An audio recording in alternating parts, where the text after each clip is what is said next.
What is up, you guys? Sage here, Economic History and Why You Should Care, Part 2.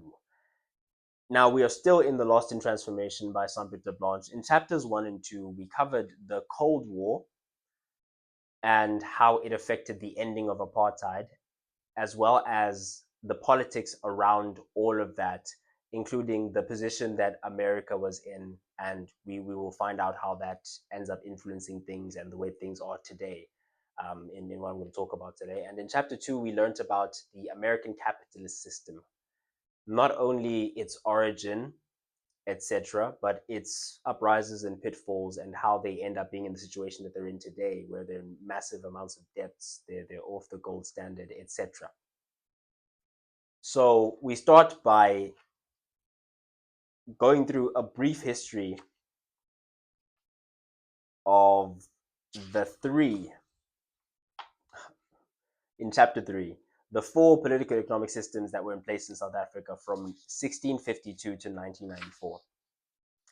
These include the VOC, there we are, the Dutch India Company, which is the VOC, and they were only interested in the benefits financially of the VOC. They were not interested in the interest of the white settlers, the Khoisan, or the slaves. All they cared about is let's export. And the second period is the British colonialism during the long 19th century. This is from 1795, sorry, to 1910. Now, at this time, several British colonial authorities in South Africa represented the industry of the capitalist driven British Empire. So, at this point in time, there's still resources being exported, but they're going to Britain instead. And then after that, it's the mineral energy complex time. Now, this is a time in South Africa where the economic side of the political economic continuum was so powerful that it may as well have been a governing body. This is during the 19th century, I believe. Oh, it's the first half of the 20th century. Sorry, and yeah, that was a time period. From there, it's the MSC and the National Party. So the power transitions from these Dutch settlers. It goes from the Dutch settlers onto the British. It goes from the British to the companies that were formed by the British, basically. So this is where your Oppenheimers, etc., come into play. They are the British, the white companies that are going to be referred to later on, and the National Party, and then eventually it's just the National Party, that I believe is in power. Okay, so it ends up being the MEC and the National Party, because it was a collaborative effort. The MEC will be the economic side, NP the political side. Now, what you'll find here is that there is always a two pronged nature to the South African economy as you know it, where there's always systems that are not at odds, but often the lines will be blurred. And you'll find that it is still that way to this day, and it is problematic. But what we learn here and we can take away is that it has sort of always been that way. It has always been that the political party in power will always be in bed with big business. Big business and politics have always had a sort of relationship that has been exploitative to the majority. In the fourth chapter, this really it grows teeth in terms of being really relevant to the reality we live in right now today, which is the transformation of South Africa's political economic system as orchestrated by the mineral energy complex. So this is big business. This is big white business. This is your Oppenheimers. And very specifically, I want to touch on the meetings, the sit downs between Oppenheimer and Nelson Mandela. They did happen, right? And things were said in that time leading up to 1994.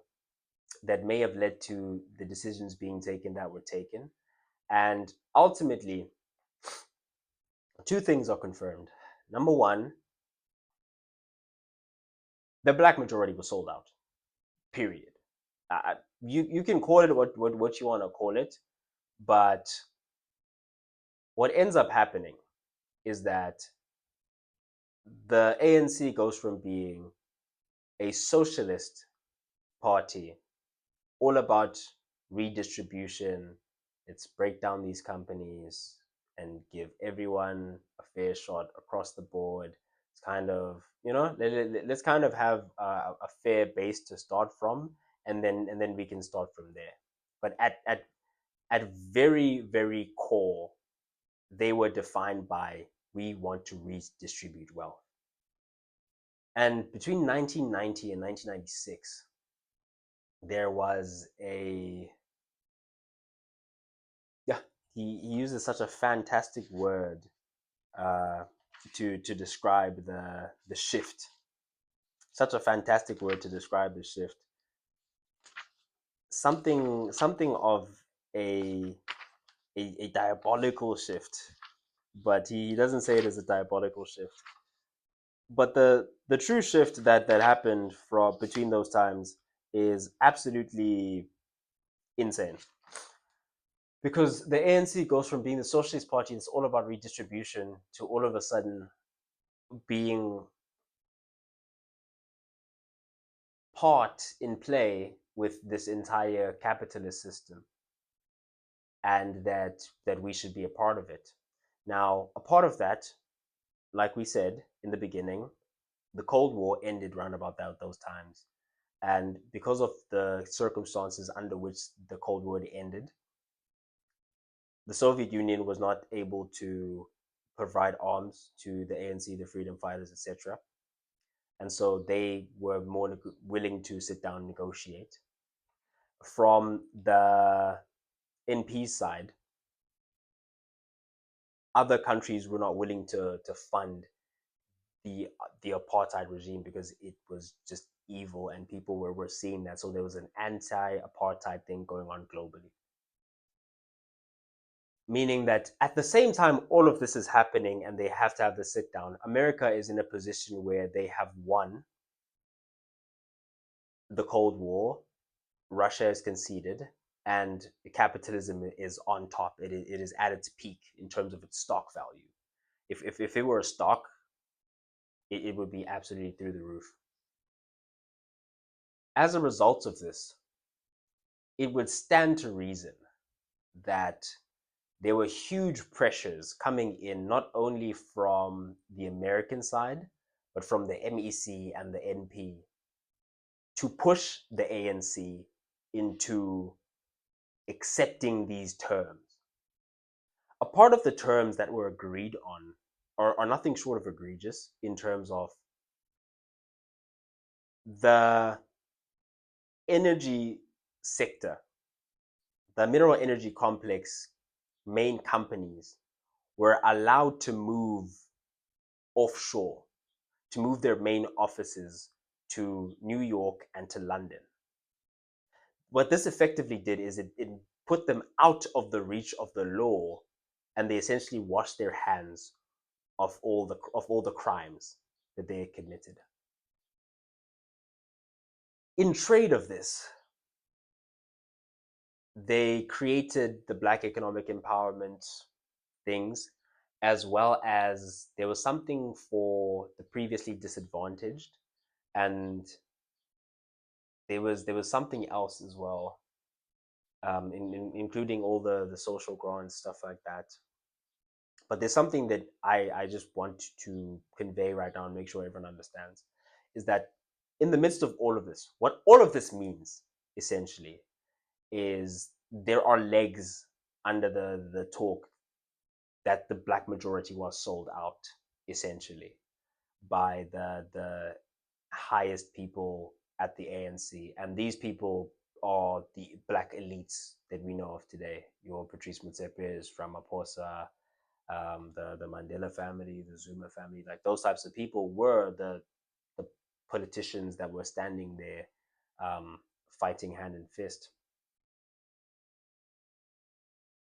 Essentially, due to the terms agreed upon, what ended up happening. Now, this is regardless of what the intentions may have been. Maybe the intentions were, hey, let's just agree to these terms, and then later on, chief, we'll give the right tenders to the right people, and the wealth will be redistributed. No problem. What actually ends up happening is the poor end up getting poorer. And yes, obviously the rich end up getting richer, but there's a significant increase in the incomes of the black elite. So instead of redistributing the wealth from the top down and everyone gets a piece, it ended up being, we're just going to cut you guys a slice. Hence, we end up in the situation, and there's this book is a very, very dense book. There's a lot of information packed into a very few words and pages, etc. So it is beyond the scope of this video to cover everything that was said in this video. I'm sure there's some very important parts that I care about very much that I'm going to gloss over, just because I would literally have to be reading the book to you in order to capture everything that was said here. But ultimately, yes, there are legs on the fact that the black majority did end up being sold out. But then there's also the other side of, it supports a statement that I made earlier, which was, and it's not earlier in the video or in the previous video, it's just something that I believe in firmly, and is the reason why I am in business now, and trying to just help as many businesses as I can grow, and working with black business, is because I believe this, and this is supported by what happened there. Politics are not going to solve our problems. Economics are. At the end of the day, the difficulty about politics as they are today, politics as they stand. Now, this book was written in 2012, and in the book, he does talk about and mention certain things and concerns about, hey, perhaps the ANC government is going to be in power for a very long period of time, and will continue to do so because of just the numbers of it, right? The black majority has been or was enslaved for centuries, um, almost 4 centuries, almost 400 years. And within that 400 years, or from that 400 years, they were liberated by the certain party. And so his concern was the inability to separate your liberator from what parties and policies, etc., are going to be effective and helping me right now today. And a thing that even further cements that sort of thinking is that people will falsely be told that if you remove the ANC, the social grants will stop and there won't be housing. To touch on that social grants note, what that essentially is, or has become, is instead of the redistribution of wealth, they have found a way to give out as little money as possible so that the poverty is not insufferable. They found a way systematically to give out crumbs so that the people at the very bottom will live and will not be in torment and pain, because it is at that point that the jig will be up. Now it's obvious there's no money that actually went anywhere, but if you just look at the numbers in terms of uh, the unemployment, etc., you'll realize that due to a lot that we covered last time in terms of what happens in this American capitalism, jobs go down, consumerism is promoted, etc., and we end up in a situation where there are the have-nots and the have-yachts. So anyway, well, I want to put that aside. Why or what the book says about the sort of social grants and why they were actually invented, and my sort of feelings on them and why I'm not a very big fan, is ultimately due to the nature of our country, due to the nature of our level of education. We are sitting in a place where it is difficult, and it will be very difficult for a long time.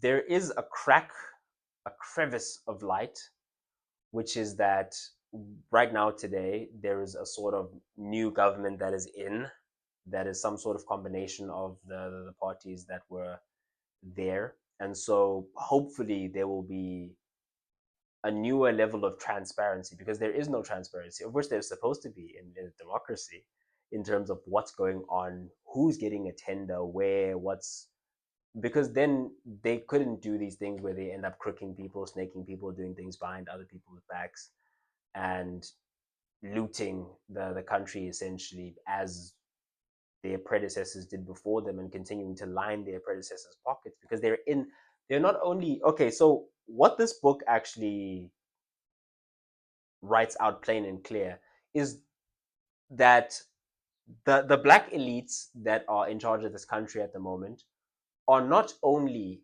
in the pockets of big business, they're in the pockets of their predecessors. They are, like, how can I put this?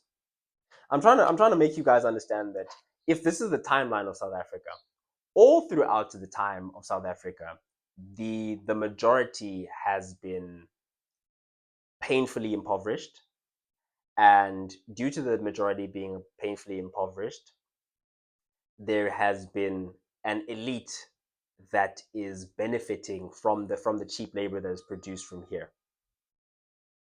And then when you start rolling out taxes, etc., all you're doing is you're smothering the middle class.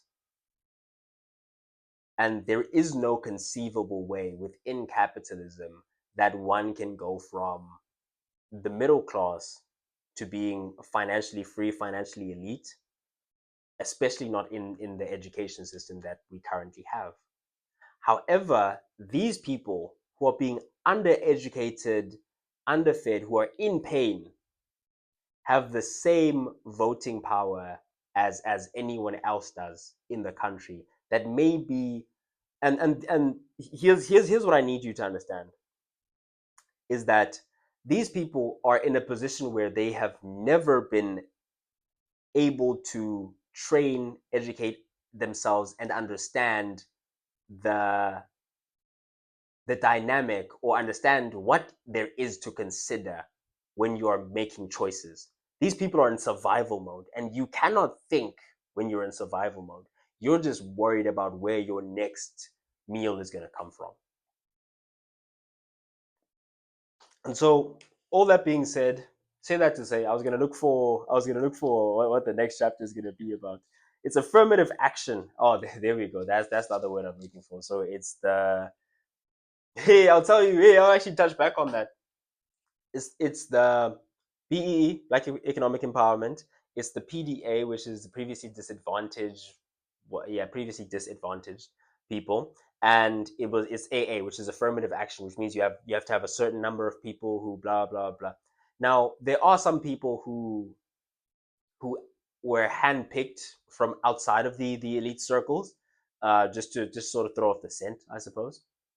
But ultimately, the BEE, the Black Economic Empowerment, ended up going to those black elite. That's what created that gap, and that's what opened up that gap between the rich and the poor, and just let in a certain subsect of the people who were already the most highly paid black individuals. They were already in the upper middle class as black people, and those people's household incomes increase significantly, whereas the household income in general is decreasing. And this is across the board. It's not just about, oh, there's a black elite that went up and the rest of the blacks went down. No, across the board, the white civilian, colored civilian, Indian civilian income also went down, across the board. But there is the undeniable fact that I think the top 10 million of South Africa is mostly white, and these are the people that are in that bracket of the elites.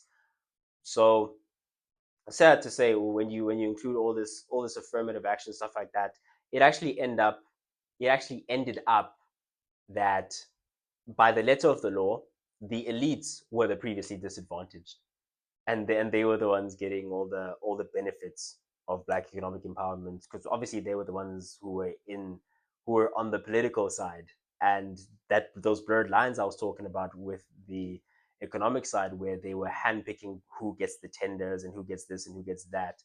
And so, by letter of the law, the debts of the companies that actually end up moving overseas are paid because they have given black economic empowerment, they've given affirmative action, and they have given the previously disadvantaged advantages. And so, ultimately, yeah, uh, the black majority has has been betrayed, and it is what it is when it comes to that. I kind of want to end on a positive note here. Because at the end of the day, I think it just goes back to no one's coming to save you, and it does come down to what you do every day and what you're doing with your own hands. I'm currently working on something. You guys can look through the channel to sort of figure it out. But I want to give as much free value as possible, like as much value as possible, and I want to do it for free. And I want to do it for people who think about owning businesses or want to own businesses in the future. I'm doing these business plans right now. Um, who am I? I'm Sage. I currently own Sage Consultation. I'm working with multiple companies, and they're experiencing record numbers. I've read about 17 business books at this point. I'm 20 years old, and I'm constantly reading, even now, constantly. Like if you look at my Take a Lot cart, it's business books that I got from watching business podcasts, and the people who are there who are American owned companies doing massive numbers, these people on the way to becoming billionaires, and that's who I'm studying from. Those are my heroes. So in terms of me trying to do my little part, if you guys can please help me with that, I would appreciate it. I want to give as much as I possibly can to everyone I possibly can. And my big dream, big vision is to grow companies across South Africa as much as I possibly can, so that we can grow companies across Africa. I'm just trying to gain credibility now by giving all this stuff for free, so that when we do have monetary value, we can pump it back into the South African people. And right now, it's specifically for South African small businesses, or people who are trying to get into business and create small businesses. You're solopreneurs. If you have a couple of employees, that's why I want to help, because those are the people with their hands on the ground who are actually affecting the communities that need it the most. And so, if you guys could help me with that, I'd really appreciate it. And if you want to help a brother out, subscribe to the channel. I have been Sage. Thank you for watching. Signing out.